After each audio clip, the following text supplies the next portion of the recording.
नमस्कार, आप देख रहे हैं एचएनएन न्यूज, जुनून सच दिखाने का। मैं हूं आशीष सिन्हा। हमारे खास शो प्राइम टाइम प्रहार में आपका बेहद स्वागत। मुर्शिदाबाद से उठी एक इमारत की बुनियाद ने सियासत की जमीन को हिला दिया है। टीएमसी कांग्रेस से निलंबित विधायक हुमायूं कबीर ने बाबरी मस्जिद की तर्ज पर एक मस्जिद निर्माण की शुरुआत क्या की, बयानबाजी का तूफान खड़ा हो गया। उत्तर प्रदेश के डिप्टी सीएम ब्रजेश पाठक ने दो टूक कहा कि बाबर एक आक्रांता था, लुटेरा था, उसका देश और यूपी में कोई स्थान नहीं होना चाहिए। उन्होंने बाबरी घटना का जिक्र करते हुए कहा कि कार सेवकों ने एक बड़ा नारा दिया था, तेल लगाओ डाबर का, नाम मिटा दो बाबर का। उनका दावा है कि बाबर ने ऐसा कोई काम नहीं किया जिसे भारतीय इतिहास में याद किया जाए। यह सिर्फ तुष्टीकरण की राजनीति है।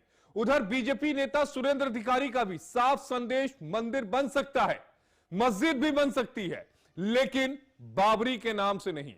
बाबर को विदेशी आक्रांता बताते हुए उन्होंने ममता सरकार पर सीधा निशाना साधा है। तो वहीं दूसरी तरफ यूपी के मुख्यमंत्री योगी आदित्यनाथ की चेतावनी उन्होंने जारी की।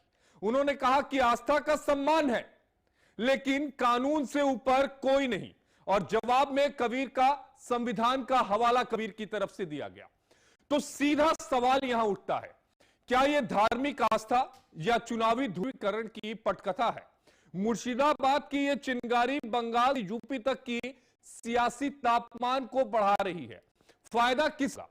कबीर को, ममता को या बीजेपी?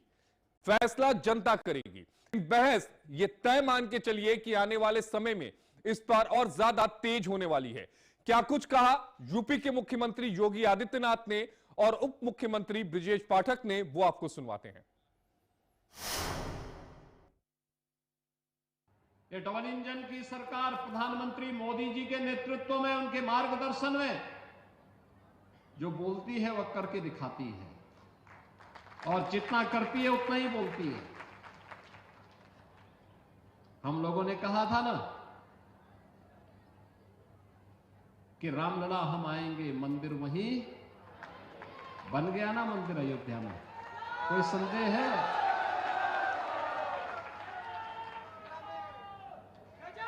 कोई संदेह है? और हम आज फिर इस बात को कह रहे हैं कि कयामत के दिन तक भी कभी, कयामत का दिन तो कभी आना ही नहीं है, और इसलिए बाबरी ढांचे का पुनर्निर्माण कभी होना ही नहीं है। जो कयामत के दिन आने का सपना देख रहे हैं, ऐसे ही सड़ गल जाएंगे, कभी वह दिन आने वाला नहीं है। बाबर एक आक्रांता था, लुटेरा था, ये तथ्य इतिहास में कोई झुठला नहीं सकता। बाबर का महिमा मंडन करने वालों का उत्तर प्रदेश और देश में कोई स्थान नहीं होना चाहिए। और इसीलिए जब बाबरी मस्जिद की घटना हुई थी तो कार सेवकों ने एक बड़ा नारा देने का काम किया था, तेल लगाओ डाबर का, नाम मिटा दो बाबर का। आप सब लोगों ने सुना था। और बाबर का भारतीय राजनीति के इतिहास में लुटेरे की संज्ञा है। कोई ऐसा योगदान नहीं जिसे याद किया जाए। जो इस प्रकार का महिमा मंडन करते हैं वो सिर्फ तुष्टीकरण की पॉलिटिक्स पर है। देखिए, भारतीय जनता पार्टी सर्व समाज को साथ लेकर के चलती है। सबका साथ, सबका विकास, सबके विश्वास के आधार पर जन जन को हम जोड़ने का काम करते हैं। अब आपको ग्राफिक्स के जरिए समझाते हैं यूपी के मुख्यमंत्री योगी आदित्यनाथ ने क्या कुछ कहा और उसके बाद ब्रजेश पाठक ने क्या कुछ कहा और उसके मायने क्या है। योगी आदित्यनाथ ने क्या कहा कि कयामत का दिन कभी नहीं आने वाला। जिस कयामत का जिक्र किया जा रहा था वो कयामत का दिन दरअसल कभी आने वाला नहीं है। बाबरी ढांचे का पुनर्निर्माण कभी नहीं होगा। जिस बाबरी मस्जिद की बात की जा रही है उसका पुनर्निर्माण कभी नहीं होगा। कायदे से रहोगे तो फायदे में रहोगे। योगी आदित्यनाथ ने दो टूक कह दिया। कानून तोड़ा तो जन्नत नहीं जहन्नुम मिलेगी। लॉ एंड ऑर्डर को सुप्रीम बताते हुए साफ संदेश यहां पर योगी आदित्यनाथ ने कहा। अब आपको समझाते हैं कि डिप्टी सीएम ब्रजेश पाठक ने क्या कहा। उन्होंने कहा कि बाबर एक आक्रांता था, एक लुटेरा था। अब आपको अगला ग्राफिक्स दिखाते हैं। देश में उसका कोई स्थान नहीं होना चाहिए। देखिए, इस बात से कई लोग इत्तेफाक रखेंगे, कई नहीं, लेकिन इस बात में सच्चाई है कि बाबर एक आक्रांता था। जब बाबरी मस्जिद की घटना हुई थी उस वक्त का जिक्र उन्होंने किया कि उस वक्त क्या नारा दिया जा रहा था। कार सेवकों की तरफ से जो एक बड़ा नारा दिया गया था उसका भी जिक्र उन्होंने अभी अपने बयान में किया था। वो आपको हमने वो बयान भी सुनवाया। उन्होंने कहा कि बाबर को भारतीय इतिहास में लुटेरों की जो संज्ञा है वो दी गई है, यानी एक लुटेरे के तौर पर बाबर का चित्रण ब्रिजेश पाठक ने किया और इसका हवाला उन्होंने भारतीय इतिहास से दिया है। अब सबसे दिलचस्प मोड़ यह आता जा रहा है, लेकिन आगे समझिए, बाबर के नाम पर तुष्टीकरण की जो राजनीति है वो की जा रही है। बाबर के नाम पर पूरी तरीके से तुष्टीकरण की राजनीति की जा रही है और ऐसा कोई काम नहीं जो याद किया जाए जो बाबर ने किया हो, ऐसा कोई काम नहीं कि जिसको याद किया जाए। ये बात ब्रिजेश पाठक कह रहे हैं। अब आपको हुमायूं कबीर का भी बयान जानना और समझना बेहद जरूरी है कि हुमायूं कबीर जो टीएमसी से निलंबित होते हैं उसके बाद वो ऐलान करते हैं कि बाबरी मस्जिद का वो निर्माण करेंगे, और निर्माण कहां करेंगे? वो निर्माण करेंगे यूपी से ठीक, यानी अयोध्या के राम जन्मभूमि से, राम मंदिर से ठीक 950 किलोमीटर दूर पश्चिम बंगाल के मुर्शिदाबाद में। अब क्या कुछ कहा हुमायूं कबीर ने वो भी हम आपको सुनवाते हैं।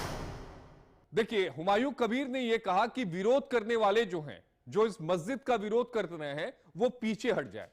हर इंसान को अपना धर्म मानने की आजादी है, यह हमें कानून भी देता है, संविधान भी देता है।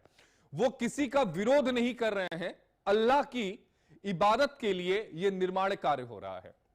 साथ देने वालों का उन्होंने आभार जताया है। उन्होंने यहां तक कह दिया कि कुछ लोग काम को रोकना चाहते हैं, कुछ लोग ऐसे भी लोग हैं जो काम में व्यवधान डालना चाहते हैं। नींव कब रखी गई? 6 दिसंबर को, जब बाबरी मस्जिद विध्वंस की गई थी, ठीक उसके 30 साल के बाद जो है वो नींव को रखा गया। अब आपको ग्राफिक्स के जरिए वो सवाल भी समझाते हैं जिन सवालों पर हम अपने खास मेहमानों के साथ अभी चर्चा करने जा रहे हैं। अब समझिए आज का वो सवाल जिन पर हम अपने मेहमानों के साथ चर्चा करेंगे, वो 3 सवाल आपके टेलीविजन स्क्रीन पर आएंगे जिन पर हम मेहमानों के साथ चर्चा करेंगे। क्या चुनाव से पहले बाबरी शब्द का इस्तेमाल ध्रुवीकरण की नीति है? यह एक बड़ा सवाल है कि आखिर ये ध्रुवीकरण की राजनीति कौन रहा है, क्योंकि इस बार ध्रुवीकरण का मामला हुमायूं कबीर की तरफ से है। अगला सवाल, क्या धार्मिक मंचों को चुनावी मंच में बदला जा रहा है? जो धार्मिक मंच है उनको चुनावी मंच में क्या बदला जा रहा है, जबकि हमारा संविधान यह कहता है कि आप धर्म के आधार पर वोट नहीं मांग सकते। और तीसरा सवाल, क्या यह मुद्दा 2027 यूपी विधानसभा चुनाव की पृष्ठभूमि तैयार कर रहा है? क्या 2027 में यूपी में विधानसभा के चुनाव होने वाले हैं, क्या उसकी पृष्ठभूमि अभी से जो है वो तैयार होनी शुरू हो गई है क्या? इन्हीं 3 सवालों के साथ खास मेहमानों को भी मैं अब आपसे तारुफ कराता हूं, एक बार उनसे मुलाकात कराता हूं कि हमारे साथ पैनल कौन कौन लोग हैं। हमारे साथ एक बड़ा पैनल जो है वो इस समय जुड़ा है। हमारे साथ भारतीय जनता पार्टी के जो नेता हैं वो भी हमारे साथ जुड़े हैं। इसके अलावा हमारे साथ समाजवादी पार्टी के भी नेता जुड़े हैं। सबसे पहले विवेक श्रीवास्तव जी हैं, नेता है भारतीय जनता पार्टी के। शिव कुमार दुबे जी हैं, प्रवक्ता हैं समाजवादी पार्टी के। संजीव अग्निहोत्री जी हैं, हिंदू धर्म गुरु हैं। और हमारे साथ फरहत अली खान साहब हैं, मुस्लिम स्कॉलर हैं। आप सभी का स्वागत है एचएनएन न्यूज में। फरहत अली खान साहब, सबसे पहले मैं आपके पास आना चाहूंगा। अब ये बताइए कि ठीक है मस्जिद बनाइए, किसी को कोई एतराज नहीं। अगर ये नॉर्मल मस्जिद बनती, देश में हजारों लाखों मस्जिदें बनी हुई हैं और हर दिन मस्जिदों का निर्माण कार्य होता है, किसी को कोई आपत्ति नहीं। लेकिन जहां उसके साथ बाबरी का नाम जुड़ गया वहां पर सियासत शुरू हो गई।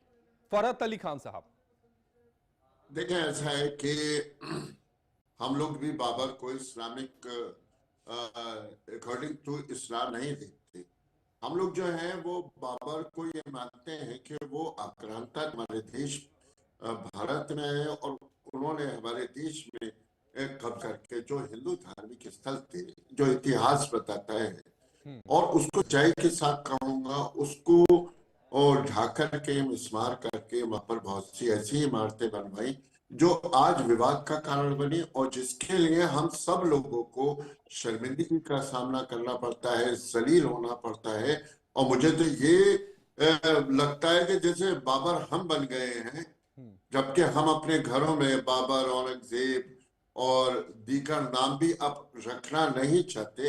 अब रह जाती है असम की बात या बंगाल की बात कि जो वो मस्जिद बना रहे हैं। भाई, बहुत से इस्लामिक नाम है, आप उन नामों पर उस मस्जिद का नाम रखें, क्योंकि अगर मैं कोई गलत बात कहूं, गलत बात करूं या गलत बात सुनूं भी, तो वो बात जो है वो किसी को तकलीफ पहुंचाए, तो मेरा अपना ये मानना है कि उससे अल्लाह राजी नहीं होता। आप इस्लाम के लिए बात कर रहे हैं, जो समाज, जो एक हमारे हिंदू वर्ग है जो ये मानता है जो इतिहास था वो अच्छा नहीं था बाबर का, और हम लोग भी अब कब तक झूठ बोलेंगे और कब तक ये मानेंगे कि हम जो है वो आपसे बहस करेंगे। उम्दा बात कर रहे हैं फरहत अली खान साहब, आप बहुत ही उम्दा बात कर रहे हैं। ठीक है, इस पर एक रिएक्शन जो है वो समाजवादी पार्टी के प्रवक्ता भी हमारे साथ जुड़े हैं, शिव कुमार दुबे जी। शिव कुमार दुबे जी, आप भी साहब की बात से इत्तेफाक रखते हैं कि बाबर एक आक्रांता था और उसके नाम पर मस्जिद नहीं बननी चाहिए, मस्जिद बने, किसी को कोई एतराज नहीं है।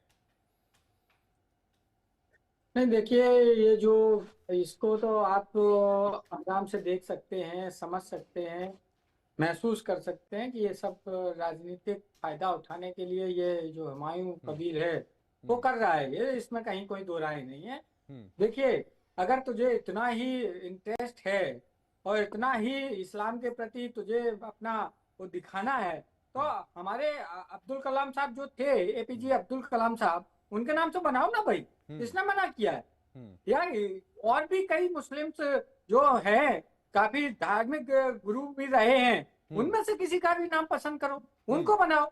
लेकिन जिस तरीके से ये राजनीतिकरण किया जा रहा है, और इसमें हमें तो कहीं ये शायद समझने में और आपको भी समझने में ज्यादा कठिनाई नहीं होगी, कहीं ये किसी से प्रेरित लग रहा है मुझे। किससे प्रेरित लग रहा है? चुनाव आ रहा है तो नहीं, शिव कुमार दुबे जी, किससे प्रेरित लग रहा है?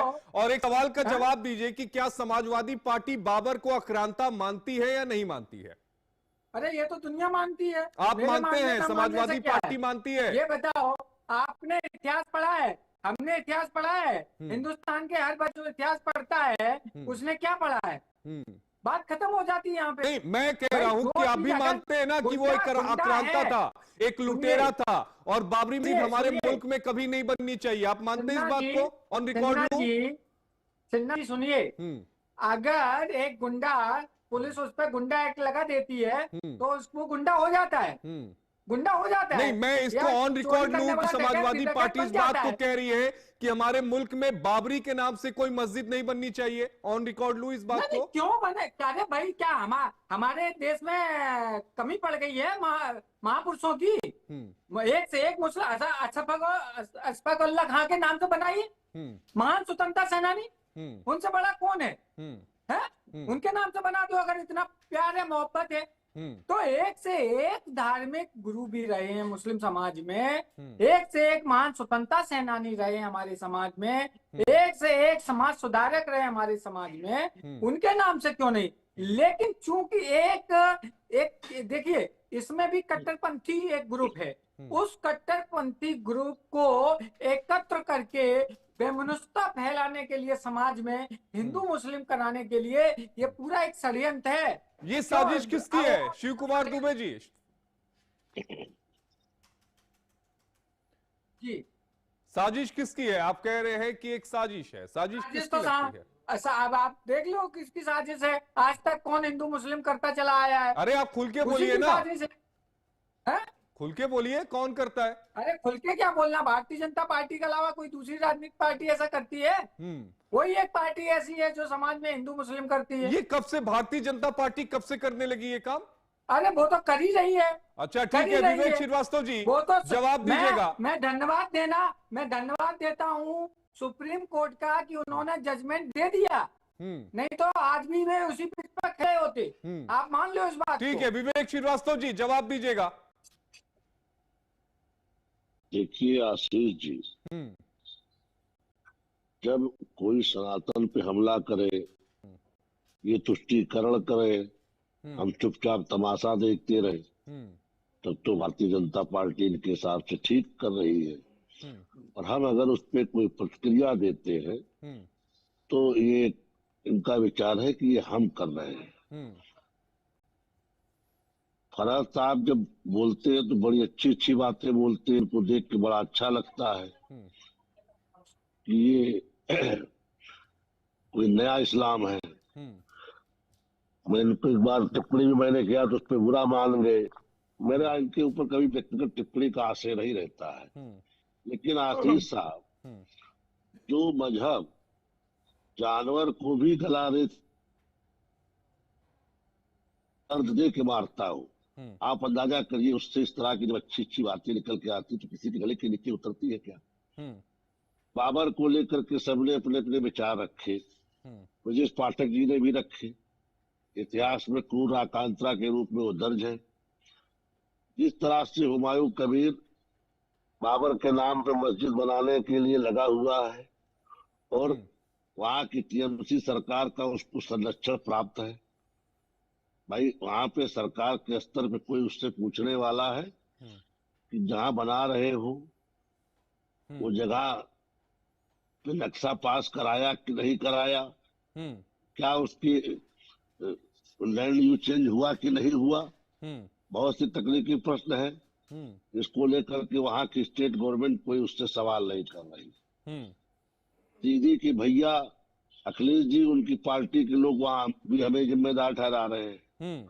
अब आप देख लीजिए, दीदी से हाय हेलो इनके सपा सुप्रीमो करते हैं, जिम्मेदारी हमें ठहरा रहे हैं। भाई हमारी तो साधारण सी प्रतिक्रिया है कि बाबर के नाम पे भारत में कोई मस्जिद नहीं होनी चाहिए और जो कलंक था वो हमने मिटाया, 6 दिसंबर को मिटाया, हमें इस पे गर्व है। वो सनातनियों की छाती पे बना ढांचा था, हमने उसे मिटाया। ठीक है, और दोबारा उस कलंकी के नाम पे अगर ठीक है दुबे जी जल्दी से जवाब दीजिएगा, फिर संजीव अग्निहोत्री के पास जाऊंगा। दुबे जी जल्दी से जवाब दे दीजिए।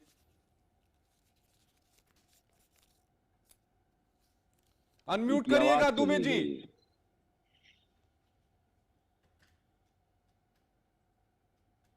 केंद्र में भारतीय जनता पार्टी की सरकार है और भारतीय जनता पार्टी इतनी मेजोरिटी रख सकती है कि वो कोई भी विधेयक पास करा सकती है। क्यों नहीं भारतीय जनता पार्टी एक विधेयक लाती है कि जितने भी मुगल थे या जितने भी आक्रांता थे उनके नाम से शहर में, मोहल्ले में, कस्बे में, जिले में, पूरे देश में कहीं भी कोई भी किसी भी तरीके का बिल्डिंग नहीं बनेगा। लाए, हम स्वागत करेंगे उसका। आप सपोर्ट करेंगे, ताकत है में आप समर्थन करेंगे, हम समर्थन करेंगे। लेकिन फिर पीडीए का क्या होगा?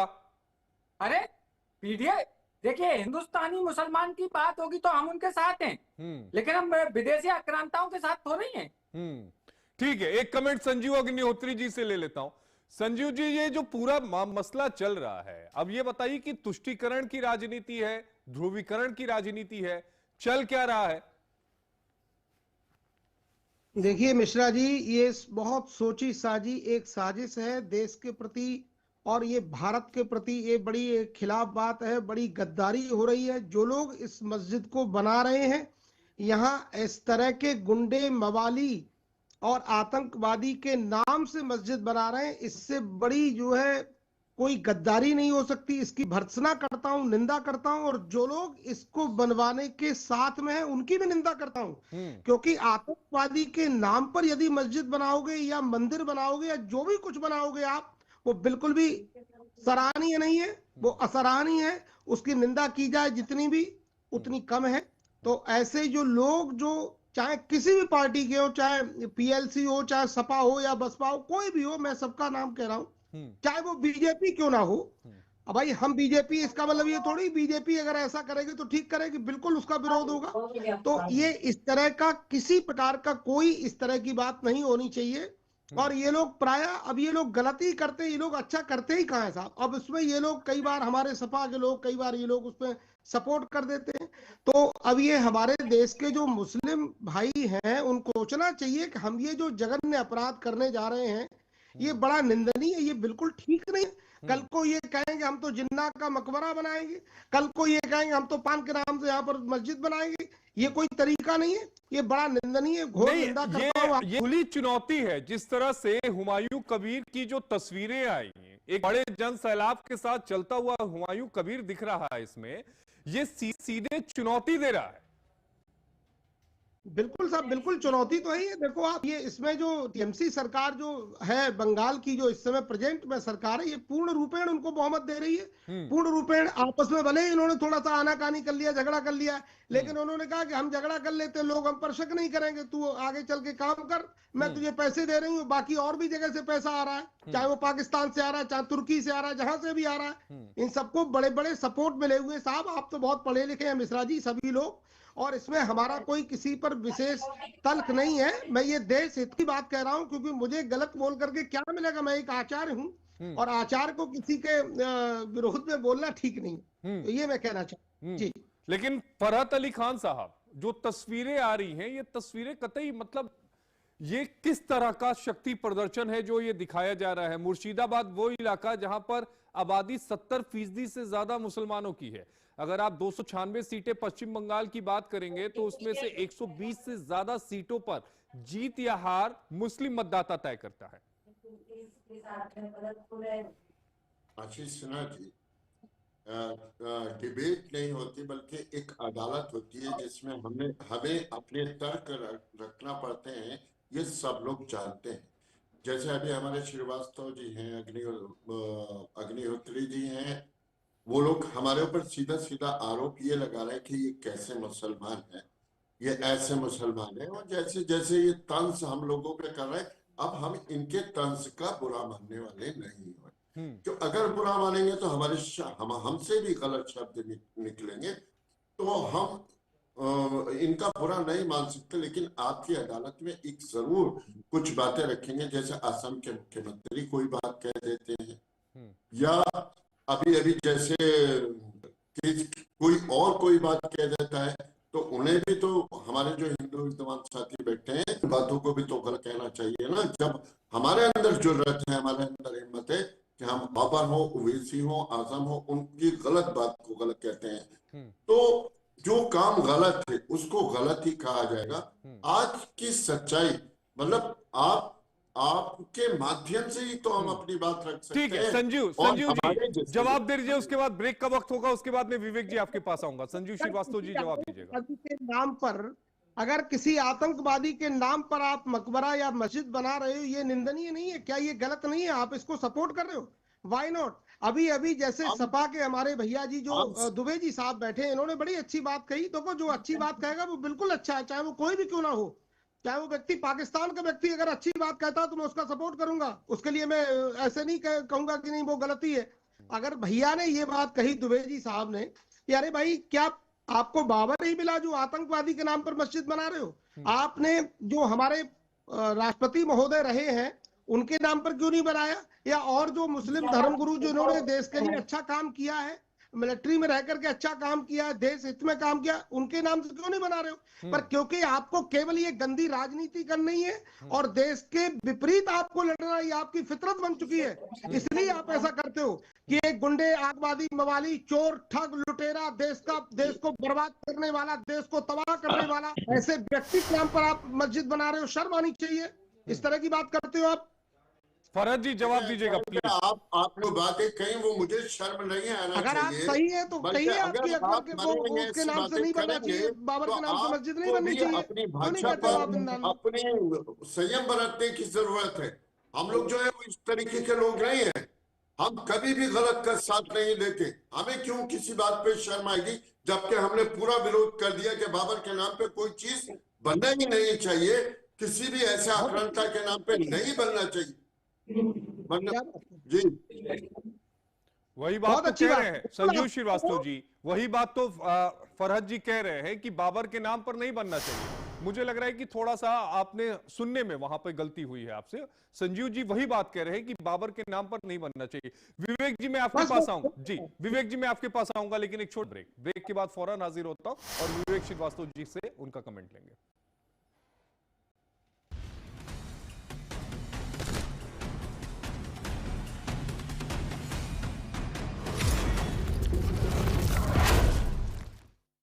आइसक्रीम खाओगी? जंगल में आइसक्रीम मिलती है।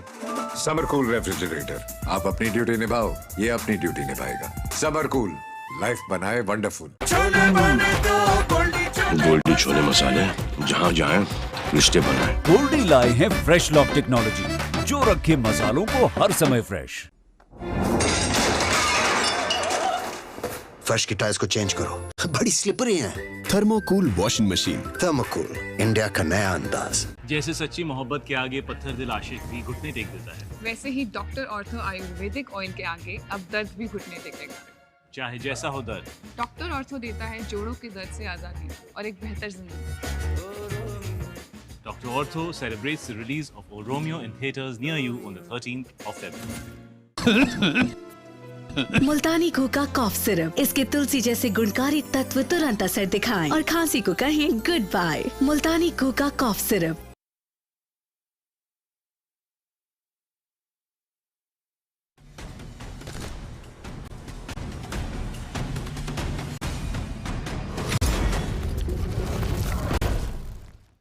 ब्रेक के बाद आपका स्वागत है। वापस चलते हैं अपने पैनल के पास। हमारे साथ 4 मेहमान इस समय बने हुए। विवेक श्रीवास्तव जी, अब सवाल यह उठता है कि आखिर इससे हवा कौन दे रहा है?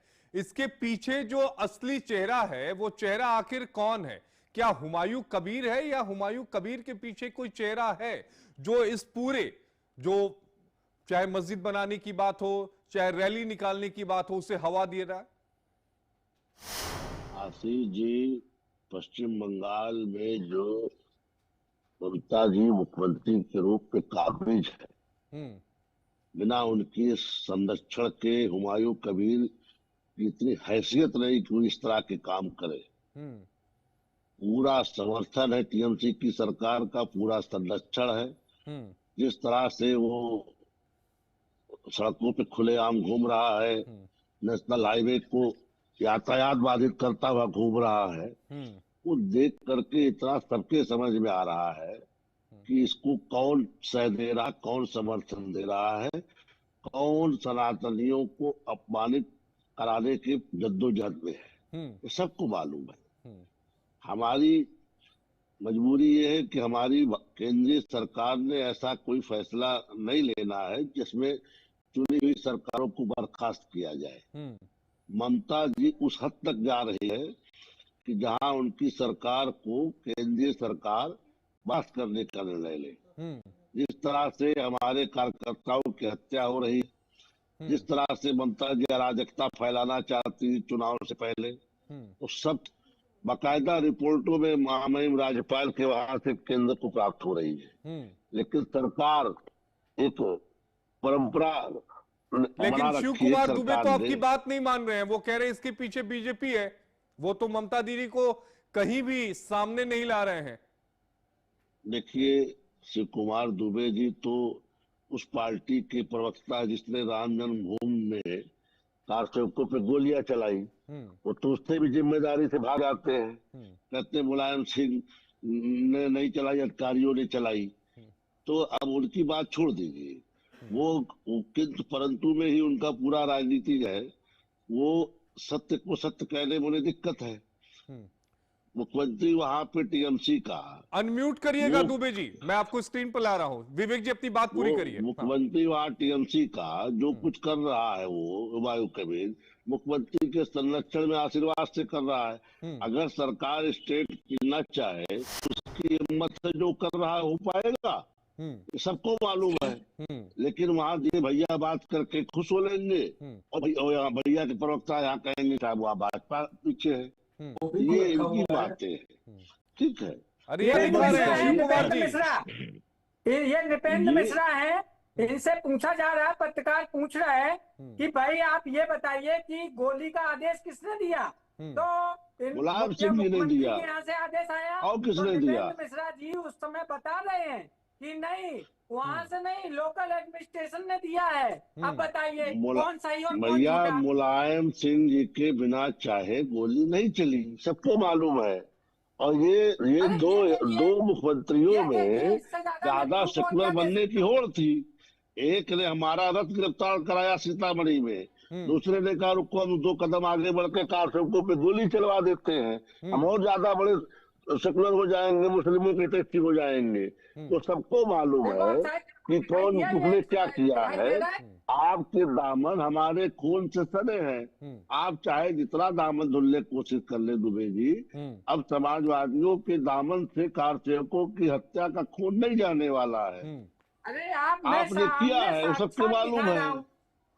साक्षात दिखा रहा हूँ, इससे ज्यादा और मैं क्या बता सकता हूँ भाई। नहीं, आप देखिए, ये जिसको भी दिखाएंगे आप, कार सेवकों की हत्या का खून आपके दामन पे है, आप उससे बच नहीं सकते हैं। अरे धर्मगुरु यहाँ आपके बैठे नपेंद्र हुए मिश्रा हैं। जी का ऊपर है खून का दाग, तो जो राम मंदिर में इस समय मुख्य है, मुख्य भूमिका अदा कर रहे, वही खून के सने हुए हैं। तो आप अपने पाप से भाग रहे हैं। धर्मगुरु जी यहाँ बैठे हैं, नहीं, धर्मगुरु यहाँ बैठे हुए हैं, वो वही आपको ज्ञानवर्धन करेंगे। हम लोग तो राजनीतिक लोग हैं, हमारा आपका आरोप प्रत्यारोप में तो बात चली जाएगी। आप कहेंगे नहीं बीजेपी वाले ऐसे ही कहते हैं, हम कहेंगे आप ऐसे कहते हैं, लेकिन जो धर्मगुरु बोलेंगे उसको तो कम से कम आप मानेंगे। तो ठीक है, संजीव अग्निहोत्री जी से ले लेते हैं। संजीव अग्निहोत्री जी, देखिए अभी विवेक जी कह रहे हैं कि गोली चलवाई मुलायम सिंह जी ने, अब दुबे जी के खंडन कह रहे हैं। अब जरा आप बताइए कि सीन क्या है। मैं खंडन नहीं कर रहा हूँ, मैं सच्चाई दिखा रहा हूँ कि जो नृपेंद्र मिश्रा ने एक इंटरव्यू में बोला है, उनसे साफ-साफ शब्दों में पूछा गया। दुबे जी साहब, अब पूरा विश्व जानता है, पूरी दुनिया जानती है कि उस समय क्योंकि मुलायम सिंह जी की सरकार थी और उनका ये कई बार ऐसा प्रोपेगेंडा सामने आया है कि कार सेवकों पर या फिर जितने भी हिंदू भाई या संत महात्माओं पर डंडे चलवाना, गोली चलवाना। 84 कोस की परिक्रमा हुई, उस परिक्रमा को नहीं करने दिया मुलायम सिंह जी ने। तो क्या हम लोग धार्मिक लोग जो ब्राह्मण हैं, ऋषि हैं, संत हैं, योगी हैं, महायोगी हैं, राजयोगी हैं, तो इन लोगों को क्या तपस्या नहीं करने दी जाएगी? क्या अयोध्या जी की परिक्रमा नहीं लगाने दी जाएगी? तो ये कई बार ऐसा हुआ और उनकी सरकार में हुआ और आप लोग कहते हो नहीं हुआ। जी जवाब दीजिए, फिर फरहत अली खान जी के पास जाऊंगा। ऐसा नहीं साहब, तो सच्चाई दिखाई है, क्योंकि देखिए जो मुखिया होता है आरोप उसी पे आता है ना, इसमें कहीं कोई दो नहीं।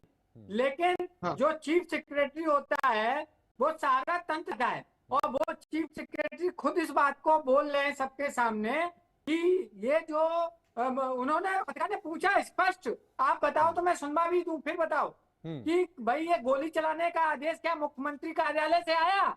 तो उन्होंने कहा नहीं, ये लोकल एडमिनिस्ट्रेशन का फैसला था। इससे ज्यादा संजीव जी जवाब दीजिए, फिर मैं फरहत जी के पास आऊंगा।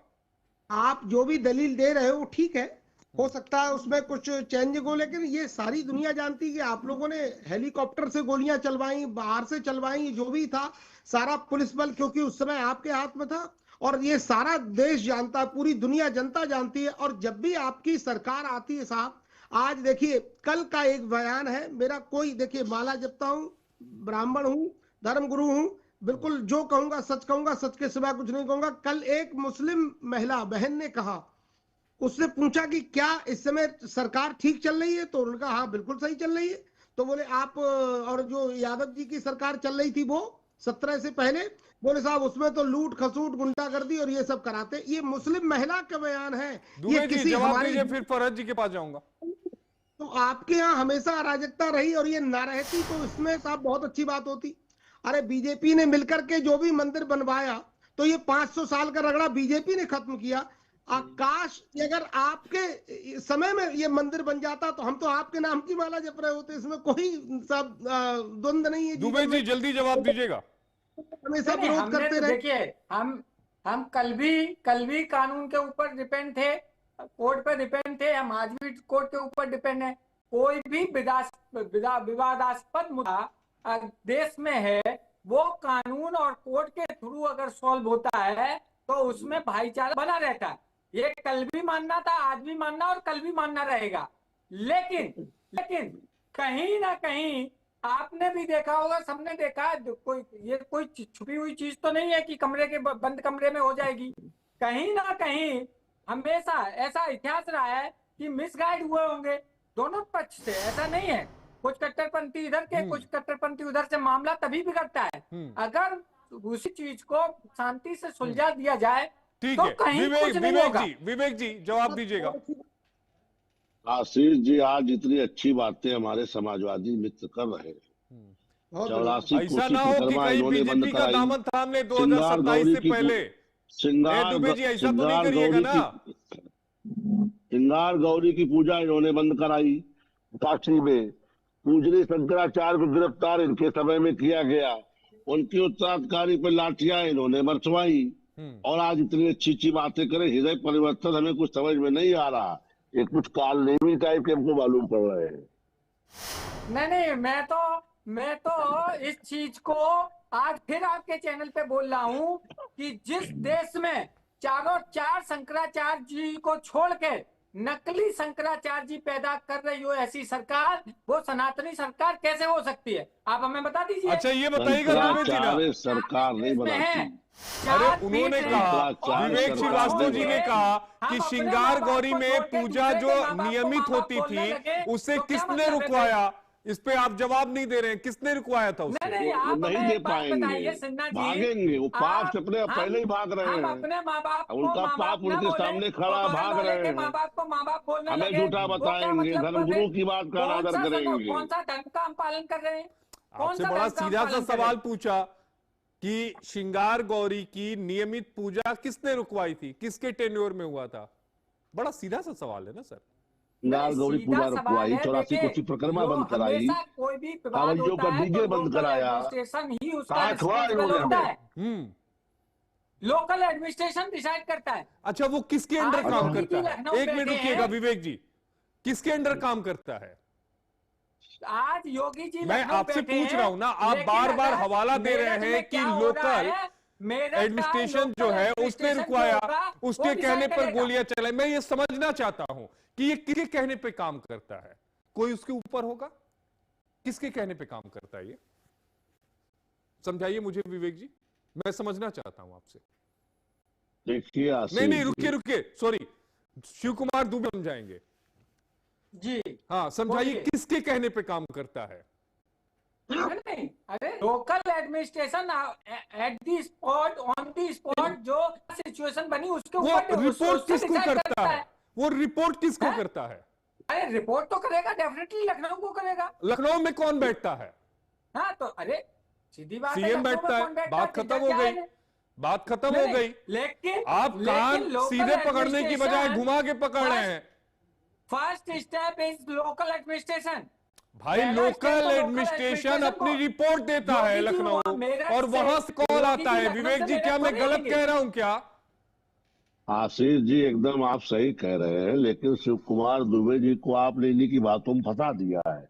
अभी ना इनके उगलते बनना ना निगलते बन रहा है। मुलायम सिंह जी पूरे जीवन भर कहते रहे अगर मैं गोली चलवाया, मैं गोली चलवाया। ये कह रहे हैं उन्होंने नहीं चलवाया, फलाने ने चलवाया। शंकराचार्य को उन्होंने गिरफ्तार कराया। अरे भाई पहले मुलायम सिंह का बयान पढ़ लो भैया। मुलायम सिंह ने खुद कहा है कई अवसरों पर, हमें काहे के लिए कहवा रहे हो? आप पूछ लो। आशीष जी कुछ नए एंकर थोड़ी, बहुत पुराने एंकर है, खुद ही जानते हैं कि मुलायम सिंह ने कितनी बार जिम्मेदारी ली है। संजीव जी बैठे हमारे पूरे धर्म गुरु है। यानी कि तो फिर निपेंद्र मिश्रा जी झूठ बोल रहे हैं। अब लीजिए नितेंद्र मिश्रा की बात का, मैं नितेंद्र मिश्रा का कुछ। अच्छा ये बताइए कि आप निपेंद्र मिश्रा को मानते हैं कि मुलायम सिंह यादव की बात को मानेंगे? आप किसकी बात पर एतबार करेंगे, निपेंद्र मिश्रा की कि मुलायम सिंह यादव की? नहीं सिन्हा जी, नहीं, अरे बड़ा सीधा सा सवाल है। मैं आपसे पूछ रहा हूं कि आप निपेंद्र मिश्रा की बात को मानेंगे या आप मुलायम सिंह यादव जी की बात को मानते हैं? नहीं, निपेंद्र मिश्रा उस समय चीफ सेक्रेटरी थे। मैं बिल्कुल जानता हूं कि चीफ सेक्रेटरी थे, मैं बिल्कुल बात को जानता हूं। मेरा सवाल बड़ा सीधा सा है दुबे जी, बड़ा सीधा। देखिए गोलमोल मत दीजिए ना, बड़ा सीधा सा मैं आपसे सवाल पूछ रहा हूं कि आप एतबार मुलायम सिंह यादव जी का करेंगे कि आप निपेंद्र मिश्रा जी का करेंगे? सिस्टम बता देता हूँ।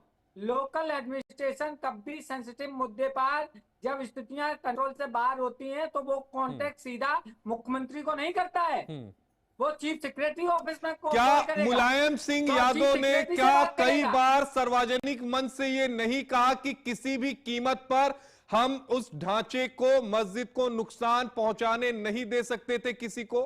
क्या ये बात नहीं कही गई? नहीं, देखिए वो मैटर जो कोर्ट में चल रहा हो उसमें सबकी जब जिम्मेदारी होती है। जो सरकार वहां पर होगी उस सरकार की जवाबदारी होगी कि अगर वहां पर उसका कोर्ट मैटर चल रहा है तो वहां कोई दुबे जी आप अपने ही बनाए हुए जाल में फंस गए, फंसते चले जाएंगे, बड़ी दिक्कत हो जाएगी। नहीं हम नहीं फंस गए। यथा स्थिति मैं तो आपसे बड़ा सीधा सा पूछ रहा हूं, आप मुलायम सिंह यादव जी की बात का एतबार करेंगे या नृपेंद्र मिश्रा की? मैं आपसे बहुत सीधा पूछ रहा हूं। अभी हमने आपको क्या दिखाया? नहीं मैं तो वही कह रहा हूं ना, अगर मुलायम सिंह यादव जी सार्वजनिक मंच से ये बात कह रहे हैं तो क्या आप मुलायम सिंह यादव जी की बात का विश्वास करेंगे या नृपेंद्र मिश्रा जी का? कभी भी लोकल एडमिनिस्ट्रेशन, कलेक्टर, एसपी, अभी आपने कहा कि वो तो लखनऊ के इशारे पर काम करता है। चलिए ये अंतहीन डिबेट हो जाएगी। फरहत अली खान साहब, final comment please. Farhat Ali Khan साहब, देखें, ऐसा है कि आरोप प्रत्यारोप जो हमारे ऊपर लगते हैं, आशीष जी अभी अभी आप बड़ी अच्छी बात कर रहे थे कि इसके पीछे कौन है, कौन लोग हमें उकसाते हैं। हम लोग इतने पढ़े लिखे लोग नहीं हैं कि किसी अपनी सोच अपनी समझ रख पाए। कुछ पार्टियां ऐसी होती हैं जो मुस्लिम तुष्टीकरण के नाम पर हम लोगों को बहका देती हैं। हम लोग सड़कों पे आ जाते हैं, सड़कों पे आते हैं तो वो डिबेट का विषय बनता है। हम कभी बाबर या किसी भी ऐसे आक्रांता के हामी नहीं हुए, लेकिन हमें समझाया जाता है कि बाबरी मस्जिद गिराई जा रही है, ज्ञान भाभी का ये हो रहा है, वो हो रहा है। एक शेर कह देता हूँ फिर अपनी बात को खत्म करूंगा कि दरवाजे पर, घर के अंदर झूठों की एक मंडी है, दरवाजे पर बोर्ड लगा है सच बोलो, डूबने वालों गंगा जी तो अपनी थी, डूबने वालों गंगा जी तो अपनी थी, नाव में किसने छेद किया है, सच बोलो। आज राजनीतिक पार्टियों को बोलना पड़ेगा अगर इस देश में शांति और अमन रखना है। बिल्कुल आप सही कह रहे हो और मुझे लगता है कि चीजों को समझना पड़ेगा। और राहत साहब ने भी कहा था कि लगेगी आग तो आएंगे कई घर, इस जगेगी आग तो आएंगे कई घर इस जद में, इस गली में केवल हमारा मकान थोड़ी है। समझना पड़ेगा हमारी आवाम को भी। फरहत अली खान साहब आपका, विवेक जी आपका, और हमारे साथ दो और खास मेहमान थे, हिंदू धर्मगुरु और दुबे जी आपका बहुत बहुत शुक्रिया। हमारे साथ चार खास मेहमान थे जिन्होंने अपनी बातों को रखा। वक्त एक छोटे से ब्रेक का हो गया है, ब्रेक के बाद फौरन हाजिर होते हैं।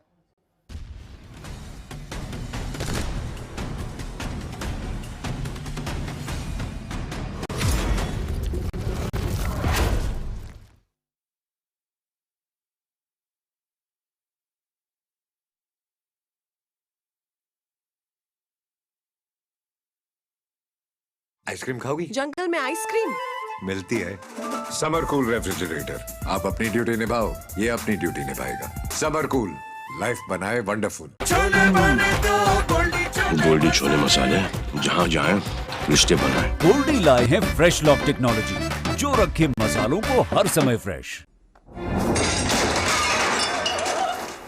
फर्श की टाइल्स को चेंज करो, बड़ी स्लिपरी हैं। थर्मोकूल वॉशिंग मशीन। थर्मोकूल, इंडिया का नया अंदाज। जैसे सच्ची मोहब्बत के आगे पत्थर दिल आशिक भी घुटने टेक देता है, वैसे ही डॉक्टर ऑर्थो आयुर्वेदिक ऑयल के आगे अब दर्द भी घुटने टेकेगा। चाहे जैसा हो दर्द, डॉक्टर ऑर्थो देता है जोड़ों के दर्द से आजादी। Doctor ortho celebrates the release of Romeo on the 13th of February. Multani घोका कॉफ सिरप, इसके तुलसी जैसे गुणकारी तत्व तुरंत असर दिखाएं और खांसी को कहें गुड बाय। मुल्तानी घोका कॉफ सिरप। कुछ लोग खाते पीते तो बहुत बढ़िया हैं, पर फिर भी उनकी सेहत नहीं बनती। पिचके हुए गाल हैं, हड्डियां निकली हुई हैं, पैंटें ढीली हैं, कपड़े जचते नहीं, कोई पर्सनैलिटी नहीं। ऐसे लगता है इधर से खाए जा रहे हैं उधर से निकले जा रहा है, क्योंकि उनका पाचन तंत्र खराब है। और जब तक के पाचन तंत्र दुरुस्त नहीं होगा, वो जितना मर्जी अच्छे से अच्छा खा लें, उनकी सेहत नहीं बन सकती। इसलिए हमारी संस्था सन्यासी आयुर्वेदा ने एक ऐसी दवा का निर्माण किया है जो कि आपके लिवर को, आपके पाचन तंत्र को दुरुस्त करने का काम करती है, ताकि आप जो भी खाएं उसका पूरे का पूरा निचोड़ आपके शरीर को लगे, आपकी भूख बढ़े, खाया पिया सही से लगे, नया खून बने, हड्डियों में जान आए, वजन बढ़े और आप मोटे तगड़े खूबसूरत पर्सनैलिटी के मालिक बन जाएं। सिर्फ 655 रुपए की पूरे 1 महीने की दवा होती है और आप इसे घर बैठे 01145454545 पर फोन करके दवा मंगवा सकते हैं।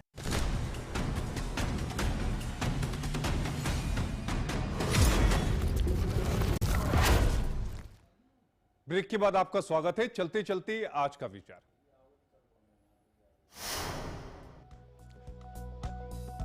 इस दुनिया का भी है। जो सामने सच बोलता है वो बदतमीज है और जो कान भरता है वो अजीज है। प्राइम टाइम प्रहार में आज के लिए इतना ही। आप देखते रहिए CNN न्यूज। जुनून दिखाने का कल आपसे फिर शाम को एक बार रूबरू होगा किसी नए मुद्दे के साथ। तब तक मुझे दीजिए इजाजत। नमस्कार, शुभ रात्रि।